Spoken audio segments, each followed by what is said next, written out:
Big ব্যাশে ডাক পাওয়ার মাধ্যমে বাংলাদেশের দ্বিতীয় খেলোয়াড় হিসেবে বিগ ব্যাশে খেলতে যাচ্ছেন রিশাদ হোসেন। এর আগে শুধুমাত্র সাকিব আল হাসান বিগ ব্যাশে খেলেছিল, এখন সাকিব আল হাসানের সাথে রিশাদ হোসেনের নামটিও যোগ হতে যাচ্ছে। রিশাদ হোসেন ডাক পেয়েছেন অস্ট্রেলিয়ার ডিফেন্ডার চ্যাম্পিয়ন হোবার্ট হারিকেন্সের পক্ষ থেকে। কবে কখন খেলবেন রিশাদ, চলুন এক নজরে দেখে নেওয়া যাক। বিগ ব্যাশ 2026 আসর চলবে আগামী 14 ডিসেম্বর থেকে 25 জানুয়ারি পর্যন্ত। টুর্নামেন্টের সব মিলিয়ে ম্যাচ হবে 44টি। এ নিয়ে তিনবারের মতো পার্থের স্টেডিয়ামে শুরু হতে যাচ্ছে বিগ ব্যাশের আসর, যেখানে লড়বে টুর্নামেন্টের অন্যতম শক্তিশালী দুই ফ্রাঞ্চাইজি অর্থাৎ স্কোরচার্স এবং সিডনি সিক্সার্স। আর 16 ডিসেম্বরে সিডনি থান্ডারের বিপক্ষে ম্যাচ দিয়ে শুরু হতে যাচ্ছে রিশাদ হোসেনের দল হোবার্ট হারিকেন্সের খেলা। চলুন এবার দেখে নেওয়া যাক রিশাদ হোসেনের দল হোবার্ট হারিকেন্সের ম্যাচের সময়সূচি। হোবার্ট হারিকেনের প্রথম ম্যাচটি অনুষ্ঠিত হবে বাংলাদেশ সময় 16 ডিসেম্বর দুপুর 2টা 15 মিনিটে। দ্বিতীয় ম্যাচটি অনুষ্ঠিত হবে 18 ডিসেম্বর দুপুর 2টা 15 মিনিটে।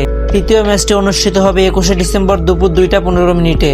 এছাড়াও 26 ডিসেম্বর বিকাল 4টা 15 মিনিটে মাঠে গড়াবে হোবার্ট হারিকেন্সের 4র্থ নম্বর ম্যাচ। 29 ডিসেম্বর দুপুর 2টা 15 মিনিটে 2026 সালের 1 জানুয়ারি, 3রা জানুয়ারি ও 9 জানুয়ারি ম্যাচগুলো যথাক্রমে অনুষ্ঠিত হবে দুপুর 2টা 15 মিনিটে। রিশাদের দলের পরবর্তী ম্যাচ রয়েছে 11 জানুয়ারি সকাল 9টা 5 মিনিটে এবং 14 জানুয়ারি শেষ ম্যাচটা অনুষ্ঠিত হবে দুপুর 2টা 15 মিনিটে। এই ম্যাচগুলোর মধ্যে দিয়ে শেষ হবে হোবার্ট হারিকেন্সের গ্রুপের ম্যাচ। আপনার কি মনে হয় রিশাদ হোসেনের দল গ্রুপ পর্ব পার করে 2026 বিগ ব্যাশের কাপ নিতে পারবে? আপনার গুরুত্বপূর্ণ মতামত কমেন্ট করে জানাতে পারেন। খেলাধুলা বিষয়ে নিত্য নতুন আপডেট পেতে চাইলে আমাদের চ্যানেলটি এখনই সাবস্ক্রাইব করুন।